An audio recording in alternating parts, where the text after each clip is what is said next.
तो ये जो बीमारी है एंडोमेट्रियोसिस, ये काफ़ी सालों तक दबी रहती है, कोई डायग्नोज नहीं कर पाता क्योंकि पेशेंट हमारा इधर उधर भटकता रहता है। पेट का दर्द हुआ, पेट के डॉक्टर के पास चला गया, यूरिन का दर्द हुआ, यूरिन के डॉक्टर के पास चला गया, उधर ही अपनी दवाइयाँ चलाते रहते पर कोई फर्क नहीं पड़ता। कैसे आप जज करते हैं कि ये पीरियड पेन नॉर्मल है, ये नॉर्मल नहीं है? तो हम कहते थे ट्रिपल पीरियड पेन। ये बहुत स्पेसिफिक होता है एंडोमेट्रियोसिस का, बिकॉज पीरियड्स के टाइम पे क्या होता है, बहुत ज़्यादा ब्लड वेसल्स भर जाती है, तो उसके साथ एंडोमेट्रियोसिस का pain starts coming 2 days before periods, increases in intensity in the periods and stays after the periods. अब ये चीज़ ऐसी है कि हम इसको नॉर्मलाइज करते हैं। पीरियड पेन होता है, हमारी मदर्स को होता था, हमारी सिस्टर्स को होता था, तो ठीक है, पीरियड पेन तो नॉर्मल है, सबको होता है। बट अगर पीरियड पेन इतना ज़्यादा है कि आपकी डे टू डे एक्टिविटीज़ में इतना अफेक्ट कर, आप स्कूल नहीं जा रहे हो, आप कॉलेज नहीं जा रहे हो, काम पे नहीं जा पा रहे हो, आप रोज़ दवाई ले रहे हो इसलिए, तो ये तो है कुछ चीज़ जिस पे आपको वर्क करना चाहिए, उसको आपको डॉक्टर को दिखाना चाहिए। कुछ ऐसे सिम्टम्स या फिर लक्षण जिन्हें हम कहें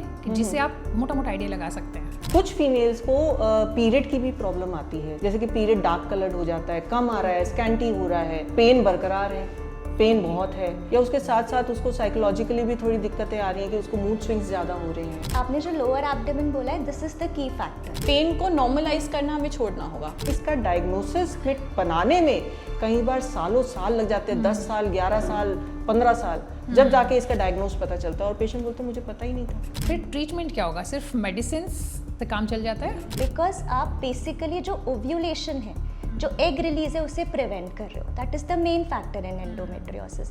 तो we also have to see whether the family is complete. Now if the family is complete, it is easy to prescribe these medicine to the patient कि भाई आप ये लेते रहो, इट विल बी फाइन।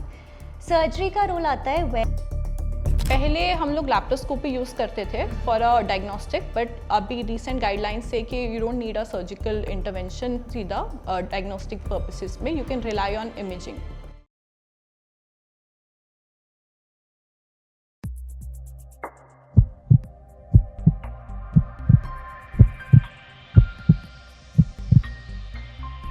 नमस्कार, मैं हूं प्रियंका और आप देख रहे हैं हेल्थ ओपीडी। आज का जो हमारा पॉडकास्ट है, आज की जो हमारी बातचीत है, वो कुछ स्पेशल है। स्पेशल इसलिए है कि आज मेरे साथ एक नहीं, दो नहीं, बल्कि तीन डॉक्टर जुड़ने वाली हैं। और ऐसा हमने इसलिए किया है ताकि जो हमारा आज का टॉपिक है बातचीत का, उसमें कोई भी कन्फ्यूजन ना रहे। तो आज हम बात करेंगे एंडोमेट्रियोसिस के बारे में, क्योंकि इसको लेकर बहुत ज़्यादा जानकारी या कह सकते हैं कि सही जानकारी नहीं है। तो मेरी जो सबसे पहली मेहमान है वो मेरी हमनाम है। तो बहुत बहुत स्वागत है डॉक्टर प्रियंका सुहाग का।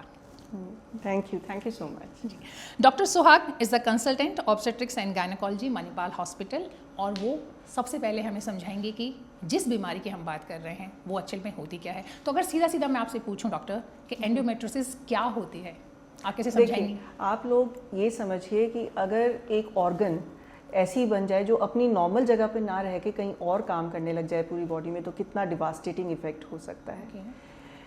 यूट्रस के अंदर जो लाइनिंग होती है, हर फीमेल के अंदर जो भी अपना रिप्रोडक्टिव एज ग्रुप में है, तैयारी करती है प्रेगनेंसी की। तो अगर प्रेगनेंसी हो जाती है वेल एंड गुड, नहीं होती तो वो लाइनिंग शेड होती है हर महीने पीरियड की तरह, जो हम बोलते हैं पीरियड का ब्लड, है ना। अगर यही लाइनिंग जो है, ये रोग टिश्यू कहीं और जाके इस्टेब्लिश हो जाए पूरी बॉडी में, तो इमेजिन कितना गलत काम हो सकता है। देखिए, मेरी आपसे रिक्वेस्ट है कि आप इस मॉडल के थ्रू अगर समझाएं, शायद हमारे व्यूअर्स को बेटर समझ में आएगा। तो अगर हम ये मॉडल के थ्रू समझें, तो ये हमारा यूट्रस है, बच्चेदानी, उसके साथ में ये ट्यूब्स हैं और ये अंडेदानी है दोनों साइड की, और ये इस साइड की ट्यूब है। तो यूजुअली हर साइकिल में पीरियड ब्लड जो होता है वो हमारा ये वाली लाइनिंग जो है इससे शेड होता है, जो यूजुअली नीचे की ओर निकल जाना चाहिए। पर अगर यही लाइनिंग बॉडी में कहीं और आ जाए और वहाँ उसका ब्लड इकट्ठा रहे, तो उसके पास ना निकलने का कोई जगह है, और वो इतना डिवास्टेटिंग इफेक्ट कर सकता है वहाँ पे आसपास की ऑर्गन्स के साथ, और बॉडी की इन्फ्लेमेशन इतनी इंसाइट कर सकता है कि वो वहाँ पे पूरा का पूरा एक स्कार टिश्यू टाइप बना देता है और आसपास की ऑर्गन्स को चिपका देता है।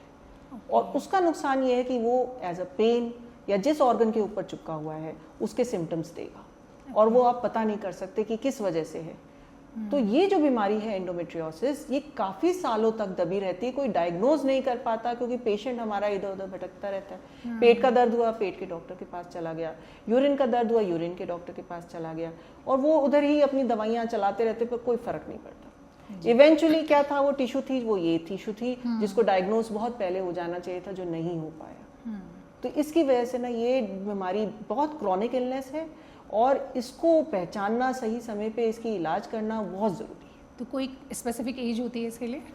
देखो, एज का कुछ नहीं है, जैसे ही पीरियड शुरू हुआ, कई महिलाएं हैं अपने जैसे बच्चे जो जिनको पीरियड शुरू होते हैं वो बोलते हैं कि हमें पेन हो रहा है मम्मा, मम्मी के पास ही जाते हैं या अपनी टीचर्स को बताते हैं कि हमें पेन हो रहा है, पर उनको ये सब चीज़ें ना निगलेक्ट कर दी जाती हैं कि नहीं, ये तो it is a part of growing up, अब में भी कुछ सालों में ठीक हो जाएगा। पर ये चीज़ नहीं देखते कि पेन इज़ फॉर रियल, वो बच्चा पेन में है। अब यही बच्चा बड़े होके औरत बन जाता है, फिर उसके बाद उसके अपने रिलेशनशिप स्टार्ट होते हैं, हस्बैंड को मुझे पेन होता है, मुझे कांटेक्ट में पेन होता है, उसको भी इग्नोर, नहीं तुम तो वीक हो, तुम्हें इसलिए हो रहा है ये पेन, तो ये ना इग्नोर होता रहता है। तो काफ़ी सालों बाद इसका डायग्नोसिस आके जब वो बहुत ज़्यादा परेशानी हो जाती है, जब जाके हमें पता चलता है कि डॉक्टर के पास जाते हैं तो डायग्नोस होता है। कई बार तो ऐसी रैंडमली अल्ट्रासाउंड करा लेते हैं और उसमें पता चलता है कि ऐसे ये चीज़ है, तो फिर वो डॉक्टर के पास आते हैं कि ये देख लो, और कई बार अल्ट्रासाउंड भी नॉर्मल आते हैं, पेन है पर अल्ट्रासाउंड नॉर्मल है। तो अल्ट्रासाउंड में क्या दिखेगा जो एबनॉर्मल होगा? देखो, अल्ट्रासाउंड में कुछ चीज़ें मिल सकती हैं, जैसे कि सिस्ट मिल जाएगी, और या कुछ अगर कहीं कलेक्शन हो रही है तो वो दिख जाएगी, पर से अल्ट्रासाउंड थोड़ा सा मुश्किल है अगर किसी को नहीं पता कि कैसे डायग्नोज करना है, उसको क्लिनिकली कैसे कोरिलेट करना है, तो मुश्किल होता है अल्ट्रासाउंड से डायग्नोज करना। क्यों? क्योंकि अल्ट्रासाउंड बेसिकली हमारी लो फ्रिक्वेंसी जो ये अपनी ये साउंड वेव्स है ना हमारी, उसी की फ्रिक्वेंसी के हिसाब से अल्ट्रासाउंड की पिक्चर आती है। और अल्ट्रासाउंड में आप वो छोटे छोटे स्पॉट्स जो होते हैं ना इसके एंडोमेट्रियोसिस के, वो डायग्नोज नहीं कर पाते क्योंकि वेव्स उसको ट्रांसवर्स कर जाते हैं। तो ऐसे में जो मोडालिटी है वो क्लिनिकल डायग्नोसिस के साथ साथ अगर हम MRI कंबाइन कर सकें, मैग्नेटिक रेजोनेंस इमेजिंग, उसका फ़ायदा ज़्यादा है क्योंकि वो प्रोटॉन्स को मोबिलाइजेशन पे उसकी इमेजेस पे काम करता है, और जो छोटे छोटे स्कार्स भी हैं, कहीं छोटे छोटे डिपॉजिट्स भी हैं, उसको वो बता देता है, कितना डीपली इन्वॉल्व है वो बता देता है। तो MRI is much better diagnostic thing इसके साथ अगर हो तो। बट नॉर्मली MRI तो कोई तब कराएगा जब आप डॉक्टर के पास जाएंगे और लगेगा कि डायग्नोसिस ऑलमोस्ट उनको लगेगा कि हाँ ये प्रॉब्लम है, तो आपको सजेस्ट करेंगे। अब ये बात सोचो कि इसमें अगर पेशेंट बोल रहा है नहीं मुझे बहुत एक्सट्रीम पेन है और सामने से अल्ट्रासाउंड वाला बोल दे नहीं आपका अल्ट्रासाउंड तो नॉर्मल है, कितना ज़्यादा वो दिमाग पे ना वो पड़ता है कि मतलब क्या मेरा पेन ठीक नहीं है, मतलब मेरा पेन है कि नहीं है। केसेस ऐसे होते होंगे जिसमें कि लगता होगा कि अल्ट्रासाउंड में भी नहीं आ रहा है? बहुत पेशेंट्स में, मैं आपको यही चीज़ बता रही हूँ। देखो, आज की डेट पे अगर मैं सोचूं और देखूं, पूरा वर्ल्ड वाइड देखूं, एक महिला 10 महिलाओं में से एक महिला को ये होती है बीमारी। कुछ हमें सुन भी रही होंगी, कुछ के अपने कोवर्कर्स होंगे जिनको ऐसी दिक्कत होगी, कुछ की फैमिली में होगा, कुछ तो खुद ही अपने परेशानी से जूझ रही होंगी। पर वो डायग्नोसिस बनाना सबसे बड़ा इंपॉर्टेंट चीज़ है, क्योंकि कोई पर्टिकुलर ब्लड टेस्ट नहीं है जो इसको पकड़ ले, and it has to be पूरा ये सारा क्लिनिकल रेडियोलॉजिकल इमेजिंग। मैं इसलिए कह रही हूँ कि हम लोग पेशेंट को ट्रीट करते हैं, हम ये रिपोर्ट्स को ट्रीट नहीं करते। राइट। तो पेशेंट की जो कंप्लेंट्स है वो सबसे इम्पोर्टेंट है, वो सबसे पहले उसको हमारे को वो लेना चाहिए कि हाँ ये सही में पेन में है। जब आप ये चीज़ बोल दोगे पेशेंट को तो उसको समझ में आएगा कि हाँ मेरे पेन को किसी ने तो रिकॉग्नाइज किया, क्योंकि बचपन से आज तक तो इसको सबने डिसमिस कर दिया था कि हाँ ये तो as a part of growing up है, या मैं बहुत वीक हूँ, मैं ही नहीं सहन कर पाती जरा सी दर्द। तो ये चीज़ ना बहुत ज़रूरी है, एक स्टार्टिंग से ही हम लोगों को इसका पता होना चाहिए, और इसको जब भी अगर हम मैनेज कर लें तो ये इतनी बड़ी बीमारी नहीं बनती। जी। फिर भी मैं चाहती हूँ कि आप हमारे व्यूअर्स को बताएं कुछ ऐसे सिम्टम्स या फिर लक्षण जिन्हें हम कहें कि जिससे आप मोटा मोटा आइडिया लगा सकते हैं।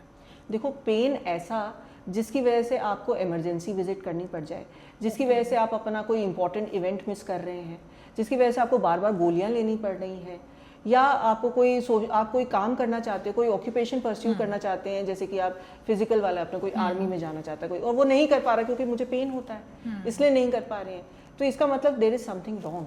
जो आपकी डेली एक्टिविटी में आपको काम करने में नहीं हेल्प कर पा रहा, जो इतना पेन है, तो वो something has to be look for. कुछ फीमेल्स को पीरियड की भी प्रॉब्लम आती है इसमें, जैसे कि पीरियड डार्क कलर्ड हो जाता है, कम आ रहा है, स्कैंटी हो रहा है, और पेन बरकरार है, पेन बहुत है, या उसके साथ साथ उसको साइकोलॉजिकली भी थोड़ी दिक्कतें आ रही हैं कि उसको मूड स्विंग्स ज़्यादा हो रहे हैं, या उसके साथ साथ उसको बावल में भी ब्लोटिंग हो रही है, उसको कॉन्स्टिपेशन हो जाती है, कभी ब्लोटिंग हो जाती है, लैट्रिन करने में दिक्कत आ रही है, पेशाब में दिक्कत आ रही है, बार बार ऐसा लग रहा है कि यूरिन में इन्फेक्शन हो रहा है पर यूरिन में इन्फेक्शन की रिपोर्ट नॉर्मल आ रही है।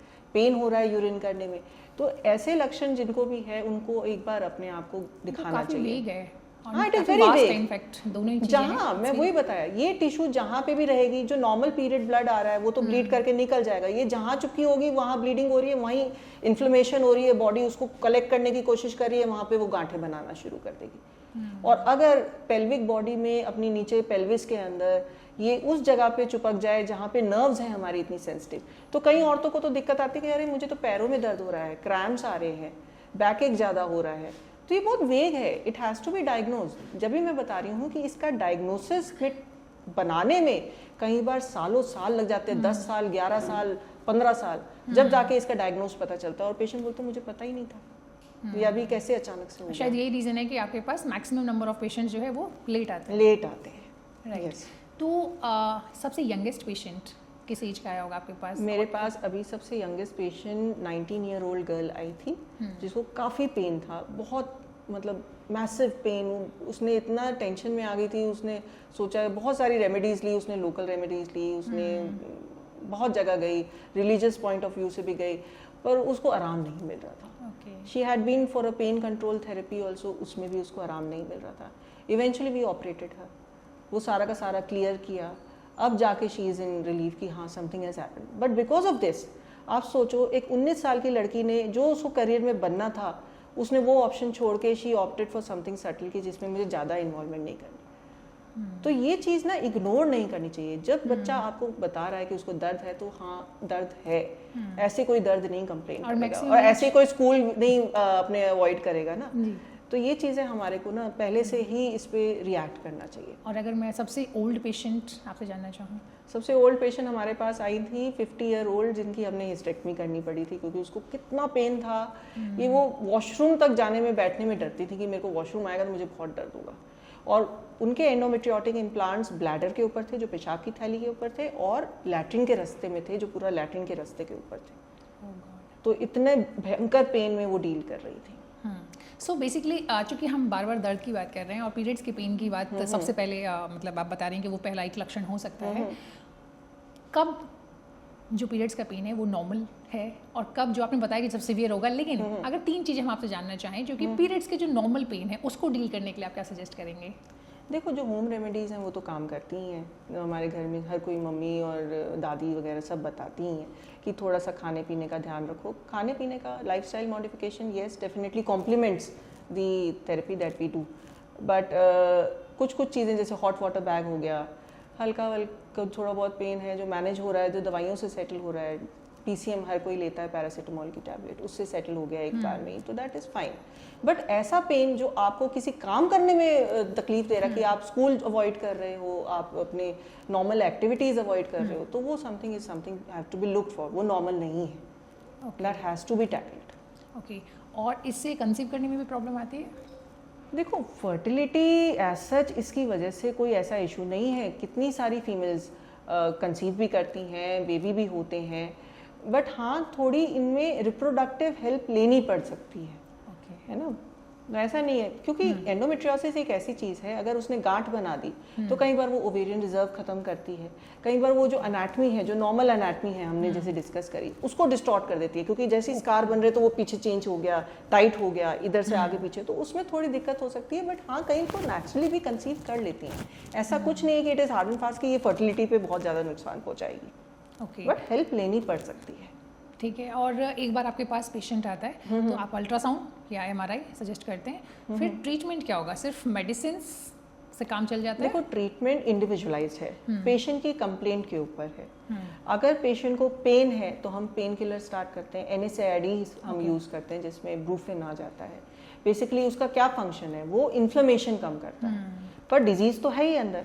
आप इमेजिन करो कि एक ऐसा पॉइजन आइवी वाला पौधा हमने उगा दिया है जो पूरे गार्डन में हर चीज़ को लपेटे में लिए जा रहा है और खींचे जा रहा है अपनी तरफ। हमने क्या किया है कि खाली पेन को एड्रेस किया पहले, कि हमने पेन तो कम कर दिया, पर खींच तो अभी भी रहा है, अंदर रह तो रहा है, वो डिजीज़ तो अंदर ही है। अब उसको मैनेज करने के लिए मेडिकल ट्रीटमेंट भी होती हैं, जिसमें हम कुछ दवाइयाँ देते हैं, जैसे ओरल कॉन्ट्रासेप्टिव पिल्स होती हैं, हार्मोनल ट्रीटमेंट होती है जिसमें ईस्ट्रोजन, प्रोजेस्ट्रॉन ओनली, और आजकल तो बहुत सारे ड्रग्स आ गए हैं, उनको यूज़ करते हैं जो इन चीज़ों को मैनेज करता है। But it is manageable, not कि हमने उसको ख़त्म कर दिया अपनी जड़ से। जड़ से कब ख़त्म होगा? जब तक आप उसको निकालोगे नहीं, सर्जरी नहीं करोगे। तो सर्जरी के बाद भी इसकी रिकरेंस ना हो, फिर से ना हो, तो उसके लिए भी मेडिसिन फिर देनी पड़ती है। It is a life long manageable disease. ऐसा नहीं है कि ये ख़त्म ही, मतलब इससे कोई आराम ही नहीं मिलेगा। इट इज़ मैनेजेबल, बट इसको आइडेंटिफाई जितना जल्दी कर सकें, जितना जल्दी मैनेज कर सकें, वो सबसे इम्पोर्टेंट है। तो सारे केस में सर्जरी होती है? नहीं, सारे केसेस में सर्जरी की ज़रूरत नहीं है। मैंने वही बोला ना, पेशेंट की ज़रूरत के हिसाब से। हाँ, नहीं मैंने इसलिए पूछा, आपने कहा ना कि उसको रिमूव करना पड़ेगा। सर्जरी हम जब करते हैं जब हमारे पास अगर गांठें बहुत बड़ी बन गई हैं या पेशेंट को बहुत ज़्यादा तकलीफ है जो अब दवाइयों से सॉर्ट आउट ही नहीं हो रही है, उसको यूरिन में दिक्कत आ रही है, उसको लैट्रिन के रास्ते में दिक्कत आ रही है, या उसको आगे थोड़ी सी रिप्रोडक्टिव हेल्थ में भी चाहिए, तो उसमें हम सर्जिकल क्लियरेंस करते हैं। डॉक्टर प्रियंका, ये बताइए कि इसके रीज़न क्या है, वजह क्या होती है, क्यों होता है? देखो, इसका कोई एक पर्टिकुलर रीज़न नहीं है। अब हमें ये नहीं पता कि किस कारण से ये हमारी टिश्यू पूरी बॉडी में कहीं पे भी डेवलप हो रही है। बहुत सारे जेनेटिक कॉजेज़ भी बताए गए हैं, बहुत सारे कॉजेज़ अपने यूट्रस की एनाटॉमी के ऊपर भी बताए गए हैं, बट कोई एक पर्टिकुलर रीज़न नहीं है इसका। बट ये बहुत एक इम्पॉर्टेंट पॉइंट है कि ऐसी टिश्यू जो खाली बनाई गई है यूट्रस के अंदर रहने के लिए और वो बाहर निकल के हर जगह ऐसा हैवॉक कर रही है, ये बहुत समथिंग टू स्टडी है। उस पर बहुत सारा लिटरेचर और रिसर्च हो रही है एट प्रेजेंट, बट अभी तक एक कॉज नहीं पता चल पाया है हमको। राइट।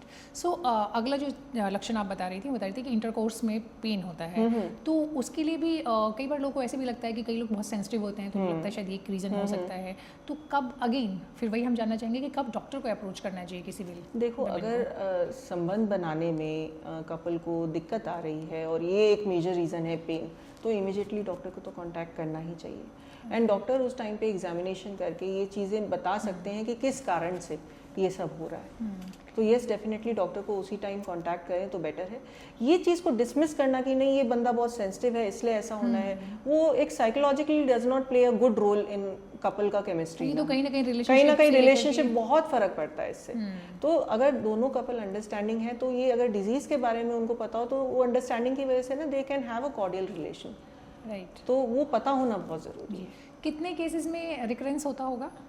देखो, अगर बहुत अच्छी क्लियरेंस हुई है तो बहुत ही कम केसेस में रिकरेंस होता है। मान के चलो कि 1 to 2% में रिकरेंस हुआ है, पर अगर हम जनरल देखें तो 10% में भी इंक्रीज हो सकता है रिकरेंस, पर उसको मेंटेन करके चलेंगे तो कोई दिक्कत नहीं आएगी। राइट। सो अगर हम पीरियड्स की ही बात करें, या फिर रीज़न यही हो सकता है कि endometriosis is the reason, but चूंकि पेन हो रहा है, पहला लक्षण यही होगा। जिन पेरेंट्स के बच्चों को, बेटी को ये लग रहा है कि पीरियड्स में बहुत पेन हो रहा है, आप उनके लिए आपकी एडवाइस क्या होगी, क्या करना चाहिए मदर्स को? देखो, मदर्स को सबसे पहले तो अपनी नियर बाय जो भी गायनेकोलॉजिस्ट है जिस पे वो ट्रस्ट करती हैं, हाँ, मिलना चाहिए। और उनको भी गायनेकोलॉजिस्ट आजकल जो है हमारे बहुत इस बात में रिसेप्टिव हो गए हैं, because they've started recognising this as a part of a disease. तो वी डू जनरल चेकअप और हम ये सब चीज़ें चेक करते हैं, एंड उसके अकॉर्डिंगली फिर हम आगे की मेडिकेशंस और वो सब बताते हैं। तो येस, हमें बताना चाहिए। मैं पेरेंट्स को पर्सनली बोलती हूँ कि प्लीज़ ये चीज़ पूछो, क्योंकि ये चीज़ इग्नोर हो गई ना, आगे जाके और बढ़ जाए दिक्कतें, तो वो नहीं होना चाहिए कि हम बिल्कुल जब सीवियर सिचुएशन हो गई कि कुछ हैंडल नहीं कर सकते, तो जब हमें सर्जिकल ही एक पॉइंट यूज़ करना है, उससे पहले ही अगर मैनेज कर पाएँ तो बहुत अच्छा है। इसमें ना एक वो टैबू भी है, क्योंकि कई बार लगता है ना कि आपको अनमैरिड गर्ल्स के लिए कोई सर्जरी करा देंगे, कुछ करा देंगे, तो कहीं कल प्रॉब्लम नहीं हो। ये तो है, कल्चरल टैबू है। बट अगर इसको हम as a part of disease, जैसे नॉर्मल हम हर चीज़ को, डिजीज़ को जब समझते हैं, उसकी ट्रीटमेंट कराना समझते हैं, ठीक है, तो इसको as a part of a treatment ले, तो फिर आई थिंक ये नहीं होगा। और क्योंकि आपके माध्यम से भी हम बात कर रहे हैं, अवेयरनेस ला रहे हैं, तो आई थिंक ये टैबू फिर हट जाना चाहिए। I think many people watch now. ये बहुत अच्छी बात है, क्योंकि नॉर्मली जैसे मैंने कहा ना कि एक तो कन्फ्यूजन बहुत है, पता ही नहीं है कि ये ऐसा कोई प्रॉब्लम भी एग्जिस्ट करता है, क्योंकि इस पे ज़्यादा बात होती नहीं है। दूसरा क्या है कि वेग इतने ज़्यादा है ना सिम्टम्स के, आप रिलेट ही नहीं कर पाते हैं कि ये होगा। सो अगर कोई सबसे बड़ा मिथ आपसे हम जानना चाहें जो कि एंडोमेट्रियोसिस से जुड़ा हुआ है, तो सबसे बड़ा बिगेस्ट मिथ क्या होगा?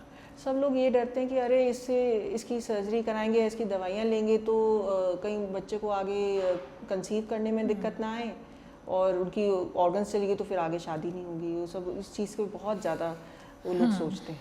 राइट। और सिर्फ एक सिम्टम आपसे जानना चाहेंगे जिसको कि बिल्कुल इग्नोर नहीं करना है। पेन। पेन तो लेकिन कई बार नॉर्मल भी लगता है ना? नहीं, नॉर्मल नहीं है, पेन इज नॉट नॉर्मल। हमने एज अ कल्चरल सोसाइटी ना इस चीज़ को बना लिया कि ये नॉर्मल है, but this is not normal. Okay, कुछ चीज़ें हैं जो नॉर्मल नहीं है and we should react. Why अभी अचानक से एंडोमेट्रियोसिस के ऊपर इतनी बातें क्यों होने लगी है? Because now people are sensitive, they are coming up, वो अपनी हेल्थ को फर्स्ट रख रहे हैं। जब वो बोलते हैं, मेडिकल सोसाइटी हमारी सारे लोगों को, हम as a part of doctors, हम लोगों ने रिकॉग्नाइज करना शुरू किया कि ये वेक सिम्टम्स को वेक सिम्टम्स नहीं है, they are actually something that pointing out to a thing that ये है। तो इसलिए इसकी अब ना इंसिडेंस हमें लगती है कि ज़्यादा हो गई है, पर ये थी, हम रिकॉग्नाइज नहीं करते थे, हम इसको एज अ अप्रिशिएट नहीं कर रहे। पेशेंट हमारे पास आ ही नहीं रहा, वो बोल रहे ये तो नॉर्मल है, मेरे को तो ऐसा बताया गया कि ये होता ही है, राइट। तो दैट इज तो होता ही था। तो होता ही था is not something that should have been considered as normal. Okay, so periods को लेके किसी भी लड़की या फिर किसी औरत के लिए आपका कोई एडवाइस आपसे जानना चाहें तो वो क्या होगा?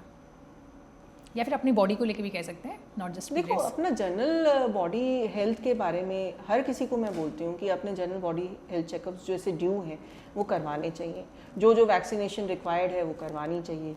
जहाँ जहाँ आपको पीरियड में दिक्कत आ रही है, जहाँ आपको लगता है ये एबनॉर्मल है, आज मैंने कुछ, मेरे इस वजह से मैं ये काम नहीं कर पाई कि ये इस वजह से नहीं हो पाया, आप उसको पॉइंट कर, तो वो एबनॉर्मल है, उसको आइडेंटिफाई करो, अपने हेल्थ केयर वर्कर के पास जाओ, उनसे मिलो, ताकि आपको एक चीज़, एक बेसलाइन स्टैंडर्ड के साथ आप कंपेयर तो कर सको। आप ऐसे ही हर चीज़ को, लिटरेचर को गूगल पे ना सर्च करें, आसपास ना बात करें, जो अप्रोप्रिएट बंदा है, जिसको पता है, उससे मिलें, जो इसका विशेषज्ञ है, वो आपको गाइड कर पाएगा सही ट्रीटमेंट क्या है। एक मिसकंसेप्शन शायद ये भी है कि ज़्यादातर लोग ये मानते हैं कि जब एक बार आप कंसीव कर जाएंगे तो आपका पेन वैसे ही खत्म हो जाएगा।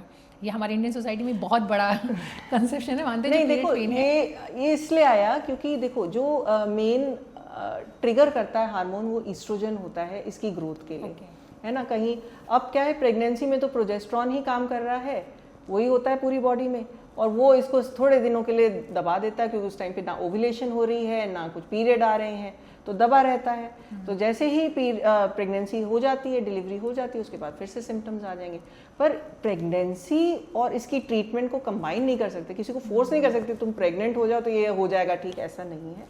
आपको दोनों चीज़ों को सेपरेट रखना है। प्रेगनेंसी में हाँ थोड़ा दबता है, पर रहता तो है ही, जैसी प्रेगनेंसी खत्म होएगी और हो जाएगा। तो इसका मतलब ये थोड़ी ना कि बच्चे पे बच्चे पैदा करते रहो तो ही जब तक चलता रहेगा, ऐसा नहीं है। Pregnancy is a decision that has to be taken by a female individually, जब वो रेडी है, जब वो तैयार है, उसी के हिसाब से। बट हाँ, इसकी ट्रीटमेंट के लिए हम प्रोजेस्ट्रॉन यूज़ करते हैं, इम्प्लांट्स भी यूज़ करते हैं, तो इसको मैनेज करने के लिए साइड इफेक्ट नहीं है, वो लोकली काम करता है, वो उसको दबा के ही रखता है ना, टिश्यू को दबा के रखेगा तो जब तक ठीक है। ओके, तो वो तो फिर आई थिंक रिप्लेस करना पड़ता होगा। हाँ, एवरी 5 years। ओके, बहुत एक्सपेंसिव है? नहीं, आजकल तो बहुत ब्रांड्स आती हैं और बहुत इजीली अवेलेबल है, बहुत इंश्योरेंस कंपनीज कवर करती हैं, तो इट इज़ इजीली अवेलेबल हो जाता है, कोई ऐसा एक्सपेंसिव नहीं है इसका। ओके, तो सो डॉक्टर प्रियंका, आपने पेरेंट्स के लिए एक एडवाइस दिया, बच्चों के लिए, लड़कियों के लिए एडवाइस दिया, पार्टनर के लिए हम ज़रूर चाहते हैं। पार्टनर के लिए एडवाइस यही है कि हैज़ टू अंडरस्टैंड। सी, अगर किसी को किसी डिजीज़ प्रोसेस के बारे में पता है, वो अंडरस्टैंडिंग है, तो वो हेल्पफुल रहते हैं, है ना, हर चीज़ के बारे में हेल्प भी करते हैं। और आजकल तो सब बच्चे लोग ना बहुत एजुकेटेड हैं, सब समझते हैं, समझदार हो गए हैं। वो पुरानी पेट्रियार्कल सोसाइटी अब नहीं रही है, अब तो पेरेंट्स भी इनफैक्ट सपोर्टिव होते हैं। तो I think information is most important कि क्या डिजीज़ है, क्या डिजीज़ प्रोसेस है, कैसे ट्रीटमेंट करना है, किस तरीके से चलना है, then everything balances out. So doctor Priyanka के बाद अब हमारे साथ हैं doctor Kanika Sharma. Doctor Kanika is the associate consultant and fertility specialist Manipal hospital. Doctor, ये बताइए कि जब आपके पास बहुत सारी लड़कियां आती हैं, आपने बताया औरतें आती हैं, तो पीरियड पेन को लेकर आती हैं, अब कैसे आप जज करते हैं कि ये पीरियड पेन नॉर्मल है, ये नॉर्मल नहीं है? देखिए, पीरियड पेन हम ये पूछेंगे प्रॉपर हिस्ट्री के साथ। हिस्ट्री ऐसे स्टार्ट होगी कि पीरियड पेन कब शुरू हो रहा है। Is it before the period starts, only during the period, does it continue after the period also? Okay, so इसको हम कहते थे ट्रिपल पीरियड पेन। ये बहुत स्पेसिफिक होता है एंडोमेट्रियोसिस का, बिकॉज पीरियड्स के टाइम पे क्या होता है, बहुत ज़्यादा ब्लड वेसल्स भर जाती हैं, तो उसके साथ एंडोमेट्रियोसिस का pain starts coming 2 days before periods, increases in intensity in the periods and stays after the periods. The most common pain which is not endometriotic वो होता है स्पास्मोडिक डिस्मेनोरिया। इसका मतलब पीरियड के फर्स्ट या सेकेंड डे एक normal सा pen है, 1-2 पेन किलर्स खा के ठीक हो जाएगा। बट जब आपका पेन ओरल पेन किलर्स को रिस्पॉन्ड नहीं कर रहा है, आपको आईवी लेना पड़ रहा है, या फिर आपको बहुत फीवर आ रहा है, वॉमिटिंग आ रही है, आपकी डेली एक्टिविटीज़ भी हैम्पर हो रही हैं, that is a severe pain that needs to be investigated. आपने बहुत अच्छी तरीके से समझाया है कि आपने बताया कि नॉर्मल, क्योंकि ये कन्फ्यूजन था कि पीरियड्स में पेन तो होता है, हाँ, लेकिन exactly. पीरियड्स से पहले पेन होता है, पीरियड्स के बाद तक पेन कंटिन्यू करता है, और जो बीच का टाइम है उसमें बहुत सिवियर पेन होता है। तो आप इस चीज़ से थोड़ा बहुत आइडिया आपको हो सकता है डेफिनेटली कि ये नॉर्मल पीरियड पेन नहीं है। एक चीज़, दूसरा आपने बोला कि जब पीरियड पेन के दौरान आपको वोमिट सेंसेशन हो या वोमिट हो प्रॉपर, राइट, रेस्टलेसनेस हो, बाकी आपका ये जो लोअर एब्डोमेन है इसमें पेन लगातार बना रहे, तो ये सारी चीज़ें कि आपने जो लोअर एब्डोमेन बोला है, this is the key factor. कुछ भी discomfort in the lower abdomen, you have to rule out endometriosis. It can be pain during intercourse, it can be period के टाइम पे आपको अगर बहुत ज़्यादा ब्लॉटिंग हो रही है, या आपको पॉटी की जगह दर्द हो रहा है, या आपको वॉशरूम जाने में, यूरिन जाने में दर्द हो रहा है, that is also a part of endometriosis, because endometriosis spreads two adjacent organs. मतलब यूट्रस से थोड़ा बाहर निकल के वो आपके ब्लैडर को भी अफेक्ट करेगा, आपके नीचे के बाउल को भी अफेक्ट करेगा। सो पेन का history taking is very important. Is it only the pain in the lower part, और it is pain during your activities like defecation, urination, उस टाइम भी क्या आपको पेन हो रहा है? Is it a cyclical pain के पीरियड्स के टाइम पर्टिकुलरली हो रहा है? So those are the clues towards endometriosis. Right.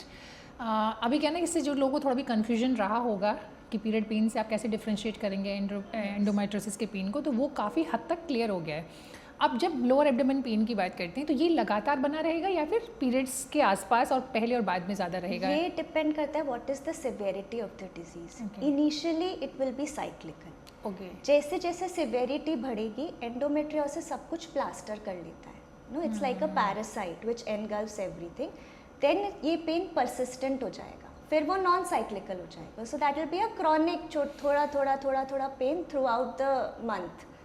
So that is the differentiating factor that is called a chronic pelvic pain, which is also a very important clue towards endometriosis. Right. और फिर चूँकि हमने diagnosis पे तो बात की है, हमारे साथ अभी डॉक्टर प्रियंका थी, तो उन्होंने बताया कि आप डायग्नोसिस कराते हैं, MRI कराते हैं, अल्ट्रासाउंड कराते हैं, और फिर ट्रीटमेंट स्टार्ट होता है, राइट? ट्रीटमेंट के लिए दोनों चीज़ें होती हैं, एक मेडिसिन और एक वो। तो कितने केसेस में मेडिसिन से सॉर्ट आउट हो जाता है, सेटल हो जाता है? मेडिसिन करेंगे या सर्जरी करेंगे, इसके दो फैक्टर्स इंपॉर्टेंट है। नंबर वन, पेन सिम्टम कैसा है पेशेंट का, what is the symptomatology. Second, what is the severity of the disease. So when we come to the symptom, क्या पेन माइल्ड पेन है या डायग्नोसिस एक्सीडेंटल थी कि आपने अल्ट्रासाउंड कराया, पता चला एंडोमेट्रियोसिस है, पेशेंट कंफर्टेबल, वैसे कोई सिम्टम नहीं है। अच्छा, ये भी पॉसिबल है? दिस इज पॉसिबल बिकॉज आजकल इमेजिंग टेक्निक्स बहुत ज़्यादा रिफाइंड है, तो विदाउट सिम्टम्स भी आपको अल्ट्रासाउंड पे या MRI जो आपने किसी और चीज़ के लिए कराया है उस पर आपको पता चलता है अरे एंडोमेट्रियोसिस है। बट पेशेंट, यहाँ सवाल है एक मेरा कि मान लीजिए आज किसी को नहीं लग रहा है, कोई भी सिम्टम नहीं है, लेकिन वो टेस्ट में निकल आता है, लेकिन जिसको आज सिम्टम नहीं उसको कल सिम्टम होगा ही होगा फ्यूचर में जाके? ऑफ कोर्स होगा, ओके, ऑफ कोर्स होगा, बिकॉज अभी वो माइल्ड है, उसके बाद जैसे जैसे वो सिवियरिटी पकड़ेगी वो सिम्टम तो दिखाएगी। सो जो ये एक्सीडेंटल फाइंडिंग्स हैं, इसको भी हम ऐसा नहीं होता कि छोड़ देते, we try to manage it medically. Management is आप क्योर नहीं कर सकते, एंडोमेट्रियोसिस को आप रेस्ट्रिक्ट कर सकते हो। मतलब वो जहाँ पे है आप उसको वहीं रोक दो, उसका सिवियरिटी और बढ़ने मत दो, that can be done medically. Right. अगर ये है कि बहुत ज़्यादा सिम्टम्स बहुत ज़्यादा नहीं है, आपको कोई ऐसा लग नहीं रहा कि कोई बहुत इशू हो रहा है, दिक्कत हो रही है आपकी लाइफस्टाइल डेली रूटीन में, तो फिर आप उसको मेडिसिन से ट्रीट करते हैं। सेकेंडली, जो मेडिसिन होती हैं they have some contraceptive effect also, because आप बेसिकली जो ओव्यूलेशन है, जो एग रिलीज है, उसे प्रिवेंट कर रहे हो, that is the main factor in endometriosis. तो we also have to see whether the family is complete. Now, if the family is complete, it is easy to prescribe these medicines to the patient कि भाई आप ये लेते रहो, it will be fine. Surgery का role आता है when the severity of pain is too much, medicines manage नहीं कर पाएंगी, डिजीज इतनी एक्सटेंसिव है कि आपको उसको सर्जिकली क्लियर करना ही पड़ेगा। Third, are you suffering from infertility? See, endometriosis क्या होता है, बहुत ज़्यादा relation of uterus to ovaries, relation of uterus to tubes, वो आपका डिसफिगर कर देती है। Because I am a fertility specialist, so I am telling you कि उस केस में क्या होता है ना, you have to do a surgery to वापस से ऑर्गेनाइज द रिप्रोडक्टिव सिस्टम। आप एक डिसफिगर्ड रिप्रोडक्टिव सिस्टम से कंसीव नहीं कर सकते। So in those cases the surgery का part is very important. Right.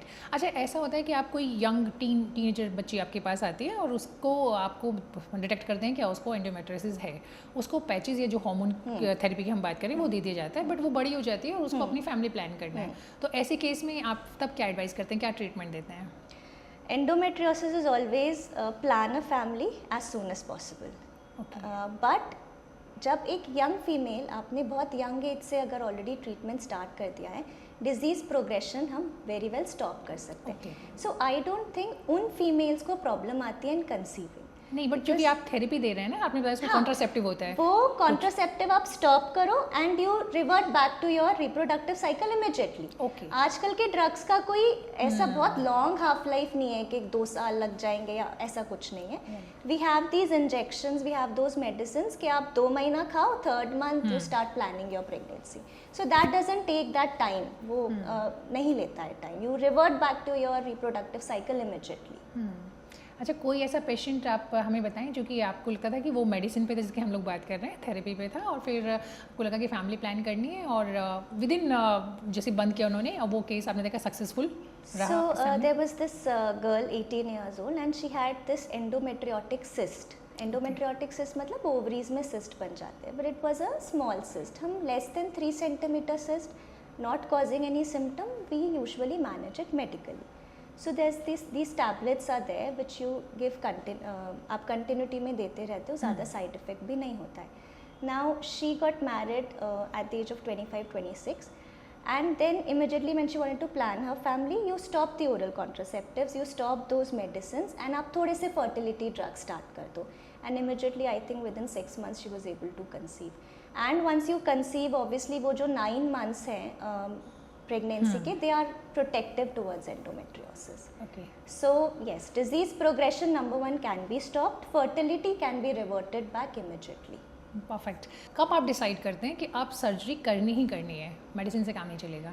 Grade 4 endometriosis. Grade 4 endometriosis is like the severe endometriosis where it involves deep pelvic structures. मतलब आपकी ligaments involved है, आपकी bowel involved है, आपका urinary bladder involved है, and plus आपका uterus पूरा plastered है, which we call a frozen pelvis. इसका मतलब सब चिपक गया है। उसमें मेडिसिन काम नहीं कर सकती, उसमें आपको सर्जिकली जाके सारे एंडोमेट्रियोटिक क्लियरेंस करके and then you put the patient on medicine कि ये वापस ना आए। So number 1, the severity of the disease is one factor. Second, as I told you, for planning to conceive, see these endometriotic spots, number 1 एक तो ये pen करते हैं, सेकेंडली ये पेन क्यों करते हैं, क्योंकि इन्फ्लेमेटरी मीडिएटर्स रिलीज करते हैं। सो इन्फ्लेमेशन, सूजन causes pain. So when you remove these endometriotic spots, आप वो इन्फ्लेमेटरी फैक्टर्स भी हटा रहे हो, so that relieves your pain also and helps you to get pregnant also. So number 1 severity, number 2 if you're planning to conceive, number 3 obviously if you have a lot of pain, so pain relief हो जाता है। और कितने % case में वापस आता होगा? इसका परसेंटेज बताना मेरे लिए इसलिए मुश्किल है बिकॉज आजकल के ट्रीटमेंट्स उनको वापस आने नहीं देते। You know, you never leave the patient like that. Either you give injections like GnRH analogs, antagonists, or there are Dynogest tablets which are progesterone tablets. So we give it to a lot of cases. So वो जो recurrence rate है आजकल बहुत कम हो गया है। कोई 3 चीज़ आप हमें बताइए जो कि इस तरह के पेशेंट्स को बिल्कुल नहीं करनी होती हैं। सी नंबर 1 तो कभी भी एंडोमेट्रियोसिस को इग्नोर नहीं करना है, डरना नहीं है because there are several treatments. तो नंबर 1 तो एक तो डॉक्टर के पास जाना, डिले मत करिए। Number 2, you should always be active, एक active lifestyle, lot of exercises, lot of fresh air, because endometriosis is estrogen dependent. Estrogen hormone आपका कंटेन रहेगा अगर गुड हार्मोन्स निकलेंगे, गुड हार्मोन्स निकलेंगे through exercise. Number 3, avoid junk and have lots of salads and multivitamins, a healthy lifestyle. सिर्फ एक advice जो कि बिल्कुल करना है, एक्सरसाइज करना है। अगर आप सब में पूछेंगे कि आपको डाइट करना है, एक्सरसाइज करना है, क्या करना है, मुझे लगता है एक्सरसाइज करना है। That is the most important factor. अच्छा, एक कॉमन सवाल है जो कि हमने अपनी बाकी डॉक्टर से भी पूछा है, कॉमन मिथ क्या है जो एंडोमेट्रियोसिस से जुड़ा हुआ है? सबसे कॉमन मिथ तो एंडोमेट्रियोसिस का यही है कि कभी आप प्रेग्नेंट नहीं हो पाएंगे, बिकॉज मैं अपनी फील्ड के हिसाब से बताती हूँ, I see lot of patients saying कि अरे अब बच्चा कैसे होगा, यू नो आगे कैसे होगा. Even the young females, their mothers have this doubt that she will never be able to get pregnant. So to make sure कि ऐसा नहीं होता, if the disease is at a very early stage and you get the right treatment, you can get easily pregnant and आप बहुत अच्छे से lifestyle भी जी सकते हैं. Second most important myth होता है क्या medicines का side effect होगा, because ये medicines ना life long चलती है. Endometriosis is life long till you get your periods. After periods वो finish हो जाता है. So आजकल की medicines and injections are very safe. You keep taking them, nothing is going to happen. Perfect. जिस बच्ची को ये प्रॉब्लम है या फिर अगर बड़ी एज के भी हैं तो उनके लिए आपका एडवाइस क्या होगा? सबसे इम्पॉर्टेंट एडवाइस तो ये है कि if your doctor says that surgery करनी है तो सर्जरी अवॉइड मत करिए, because I tell you what happens is endometriosis का surgery is also not a very easy surgery. You need a very good surgeon for that. Number 2, आजकल की surgeries in a good surgeon hand is very very safe. तो surgery से डरना नहीं है, because surgery एक बहुत ज़्यादा एडवांटेजियस फैक्टर है एंडोमेट्रियोसिस में. The moment the endometriotic spots get cleared up, you will find a major difference in your lifestyle. You know that pain relief will be such a great factor you won't even realize. And वो जो fertility है आपकी तुरंत revert back हो जाएगी.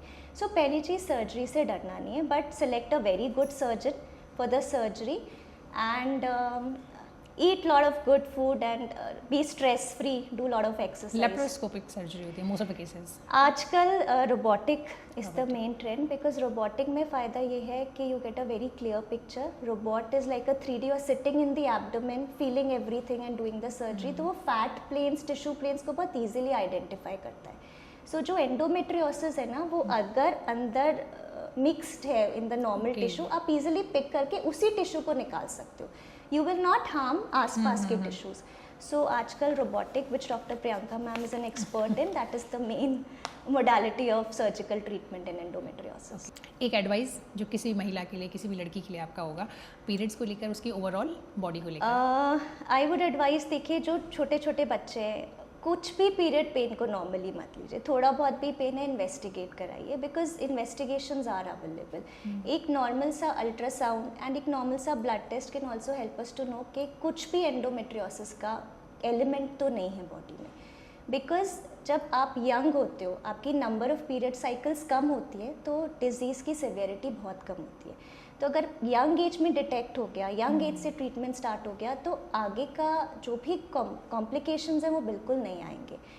जैसे जैसे as बढ़ेगी, रिप्रोडक्टिव मेंस्ट्रुअल साइकिल्स बढ़ेंगे, उस हिसाब से सिवियरिटी बढ़ती जाएगी with the number of period cycles. You know, तो आज आपका जो ग्रेड 1 है, आप पीरियड पेन इग्नोर करते रहे कि थोड़ा है 2 साल बाद सिवियर हो गया, आपकी ग्रेड 1 एंडोमेट्रियोसिस ग्रेड 4 पे पहुंच जाएगी. तो हो सकता है वो नॉर्मल पीरियड पेन हो, बट मेरा मतलब है कि नॉर्मल पेन में भी एक बार डॉक्टर को मिल लो. राइट. सो आपने टेस्ट बोला, ब्लड टेस्ट, ये कौन सा ब्लड टेस्ट होता है? सी, ब्लड टेस्ट कोई स्पेसिफिक नहीं है एंडोमेट्रियोसिस के लिए, but there is a blood test called CA-125. CA-125 it's type of a blood test जो बहुत सारे सिचुएशंस में भरता है. कोई भी ओवेरियन सिस्ट हो, कोई भी यूट्राइन पैथोलॉजी हो, यू नो, या फिर कोई इन्फेक्शन हो in your reproductive system, CA-125 उसमें भी रेज्ड होगा, कैंसर्स में भी रेज्ड होगा. बट कुछ रेंज होती है which gives us a clue कि यार ये एंडोमेट्रियोसिस को डिपिक्ट कर सकता है. So that is the main test which we usually do. So a little bit of test, a little bit of imaging won't harm anybody. So I would say कि थोड़ा भी कुछ लग रहा हो कि डिफरेंट है तो आप प्लीज़ डॉक्टर को मिलो. जी, thank you so much doctor Kanika. आपने बहुत अच्छे से समझाया कि आप कैसे डिफ्रेंशिएट कर सकते हो, कि ये सबसे बड़ा कन्फ्यूजन है कि नॉर्मल पीरियड पेन है या फिर ये एंडोमेट्रियोसिस से जुड़ा हुआ पेन है. सो बहुत बहुत शुक्रिया. Thank you. So now I have Dr. Akanksha Dalal with me. She is the senior resident with Manipal Hospital. Topic same है, थोड़ा डिटेल में बताएंगे हमें कि एंडोमेट्रियोसिस जब आपके पास पेशेंट आते हैं इस प्रॉब्लम को लेकर, तो बहुत बाद में आते हैं, वो जो अभी हमें डॉक्टर प्रियंका ने भी बताया और डॉक्टर कनिका ने भी बताया. लेकिन अगर सबसे पहले हम पीरियड्स पे ही थोड़ा सा और डीपली आपसे जानना चाहते हैं कि आप तो बहुत सारी लड़कियों को देखती होंगी, टीनेजर्स को देखते होंगे, सबसे कॉमन प्रॉब्लम क्या लेके आती हैं वो आपके, अगर हम पीरियड्स की बात करें तो? प्रियंका जी, मोस्टली क्या होता है कि पीरियड पेन है सबसे ज़्यादा। अब ये चीज़ ऐसी है कि हम इसको नॉर्मलाइज करते हैं, पीरियड पेन होता है, हमारी मदर्स को होता था, हमारी सिस्टर्स को होता था, तो ठीक है पीरियड पेन तो नॉर्मल है, सबको होता है। बट अगर पीरियड पेन इतना ज़्यादा है कि आपकी डे टू डे एक्टिविटीज़ में इतना अफेक्ट कर, आप स्कूल नहीं जा रहे हो, आप कॉलेज नहीं जा रहे हो, काम पे नहीं जा पा रहे हो, आप रोज़ दवाई ले रहे हो, इसलिए तो ये तो है कुछ चीज़ जिस पे आपको वर्क करना चाहिए, उसको आपको डॉक्टर को दिखाना चाहिए। तो मेजर चीज़ यही आती है कि पीरियड पेन के लिए। नेक्स्ट सिम्टम्स होते हैं कि आपको यूरिनेशन में पेन होता है, बावल मूवमेंट्स में पेन है, स्पेशली ड्यूरिंग मेंसेस, या आपको चलने में भी दिक्कत है। ये सब चीज़ें भी एंडोमेट्रियोसिस का इफेक्ट होती है। नहीं तो मैं अगर आपसे पीरियड पेन की ही बात करूं तो क्योंकि मेडिसिन लेना तो कई बार बन जाता है कि आपको पेन हो रहा था, आप दर्द पेन किलर लेंगे। कब तक पेन किलर लेना नॉर्मल है और कब लगता है कि नहीं ये नॉर्मल नहीं, डॉक्टर के पास जाना और ये एंडोमेट्रोसिस की वजह से पेन हो सकता है? पेन किलर्स जब सीवियर पीरियड पेन है, जो आपको लग रहा है कि नहीं ये तो पेन किलर से भी नहीं हो रहा, और आप हर पीरियड में अगर आप पेन किलर्स ले रहे हो तो आप कब तक, बिकॉज पेन किलर्स भी साइड इफेक्ट कर रहे हैं आपको, और हर पेन आपको हर महीने आप ले रहे हो, तो you have to get it checked कि क्या इशू है कि मुझे इतना सीवियर पेन है, बाकी लोगों को नहीं है, तो I have to get it checked. Pain को नॉर्मलाइज करना हमें छोड़ना होगा। That is a thing that I have been seeing इतने, और बहुत यंग पेशेंट्स में आ रहा है। अच्छी बात यह है कि people are now getting aware. Endometriosis मान लो 20 साल पहले कुछ नहीं, इतना इन्फॉर्मेशन नहीं थी। We have seen our mothers, I have seen my mother who had such bad period pain उस टाइम पे, and she used to take tablets. ठीक है, टैबलेट्स ले लिया, ठीक हो गया, और फिर हम लोग के लिए भी जनरलाइज हो गया कि ठीक है पीरियड्स में पेन होता ही है। But after I did my residency I have seen patients, I read about this condition कि नहीं ये तो नॉर्मल नहीं है और इस चीज़ को एक्चुअली चेक कराना चाहिए। आई एम सो ग्लैड कि इतनी अवेयरनेस आ रही है लोगों में अभी कि वो हॉस्पिटल तक आ रहे हैं कि नहीं मुझे पीरियड पेन है और ये नॉर्मल नहीं है। ये सबसे इम्पॉर्टेंट चीज़ है। तो जब चेकअप के लिए आपके पास आते हैं तो इसमें क्लिनिकल चेकअप का कितना रोल है? पीरियड पेन हम लोग मोस्टली सिम्टम्स पे करते हैं कि ठीक है पेशेंट के symptom, day to day activities क्या क्या अफेक्ट हो रही हैं और क्या क्या सिम्टम्स साथ में आ रहे हैं। जैसे मैंने बताया कि बावल मूवमेंट्स में पेन होगा, यूरिनेशन में पेन होगा, बैक पेन होगा, ये सब सिम्टम्स साथ में एसोसिएटेड होते हैं। उसके बाद हम लोग अल्ट्रासाउंड करते हैं। Ultrasounds, MRI imaging techniques help करते हैं। पहले हम लोग लैप्रोस्कोपी यूज़ करते थे फॉर अ डायग्नोस्टिक, बट अभी रिसेंट गाइडलाइंस से कि you don't need a surgical intervention सीधा डायग्नोस्टिक पर्पसेस में, you can rely on imaging. So अगर हम दोनों चीज़ें आपने मुझे बताई कि इमेजिंग की हम बात करें, एक अल्ट्रासाउंड हो गया, एक MRI हो गया, किस कंडीशन में आप कहते हैं कि अब अल्ट्रासाउंड की ज़रूरत है और अब हमें MRI कराना होगा? अल्ट्रासाउंड फर्स्ट बेसिक हमारा अल्ट्रासाउंड आता है अल्ट्रासाउंड में, but we are not really sure कि अल्ट्रासाउंड में हमें प्रॉपर दिखेगा। If it's a good quality ultrasound और अच्छा क्लिनिशियन है हु कुड एक्चुअली रिकॉग्नाइज, तो ultrasound is our first line of diagnosis. नहीं होता है then we go for MRI। MRI में हमें अच्छी पिक्चर मिलती है, जैसे प्रियंका मैम ने बताया that we get a magnetic resonance imaging, तो उसमें हमें पिक्चर बेटर लिखती है। हमें पता चल जाता है कि नोड्यूल्स कहाँ कहाँ है। एंडोमेट्रियोटिक इम्प्लांट्स जिसे हम कहते हैं कि एंडोमेट्रिक टिश्यू जाके कहीं कहीं डिपॉजिट हो जाता है, वो आपकी बावल में, आपकी ब्लैडर के एरियाज में, जहाँ पे भी डिपॉजिट होता है वहाँ पे एडेशंस क्रिएट करता है, वो चिपक जाते हैं। तो वो चिपक जाते हैं तो हर चीज़ की मूवमेंट बहुत स्लो हो जाती है। ये चीज़ हमें MRI पे बेटर दिखती है। MRI पे हमें सॉफ्ट टिश्यू बेटर दिखता है। अच्छा डॉक्टर आकांक्षा, ये बताइए कि आपके पास चूँकि हम अगेन ये सारी चीज़ें जो आ रही हैं कहीं ना कहीं सबसे ज़्यादा ये एसोसिएटेड है हमारे पीरियड पेन के साथ, राइट, और जिसको हम सब ज़्यादा इग्नोर कर देते हैं। तो फिर भी मैं आपसे जानना चाहती हूँ कि अगर आप भी कुछ एडवाइस करती होंगी जो लोग हमारे इस पॉडकास्ट को देख रहे हैं, अगर कोई 16 साल 15 साल की लड़की टीनेजर वो देख रही है और पीरियड पेन उसको होता है, ज़्यादा होता है, तो उसके लिए ये नहीं पता है कि उसको एंडोमेट्रोसिस है या नहीं है, तब उसको नॉर्मल पीरियड पेन को डील करने के लिए आप क्या एडवाइस करते हैं? फर्स्ट थिंग कि please talk to somebody, please tell your parents, please tell your gynaecologist whatever you are facing. उस चीज़ को आप ऐसे मत रहने दो कि नहीं नहीं ये तो कोई नहीं है। We had a patient, she was like 16-year-old girl who had a older sister 21-year-old, and क्योंकि बड़ी बहन को दर्द होता था तो मुझे अपना पीरियड पेन नॉर्मल लगता है, इस चक्कर में she ignored her symptom and we found endometriosis in her. तो ये क्वेश्चंस होते हैं, तो अपने कभी इग्नोर मत करो सिम्टम्स को। Talk to somebody, talk to your parents, and for parents also please don't ignore your kids symptoms. Get them to a good gynaecologist जो इसको डायग्नोज कर सके, we can help her out that way. अच्छा, surgery जिन case में करते हैं उसमें कितना टाइम लगता है नॉर्मल लाइफ की तरफ लौटने में?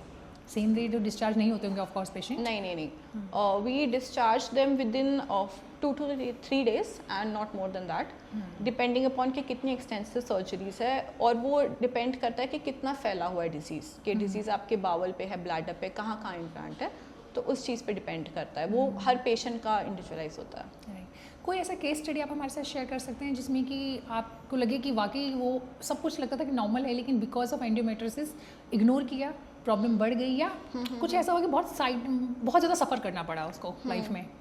We had a patient who came from Haryana, बहुत ऐसे गांव एरिया से, तो उनको शी हैड पीरियड पेन बहुत टाइम से, और वो क्या होता है कि जब बहुत टाइम से इग्नोर होता है, पेन किलर्स खा रहे हैं, तो वो डिजीज़ इतना एक्सटेंसिव हो गया that when we did surgery for, we did a robotic surgery for, there was extensive adhesions पूरे एब्डोमेन में, एंड उनको क्लियर आउट करने में it's a very difficult surgery, but वो इतने टाइम से था, और she had been just taking pain killers, घर वाले भी नहीं सुन रहे थे।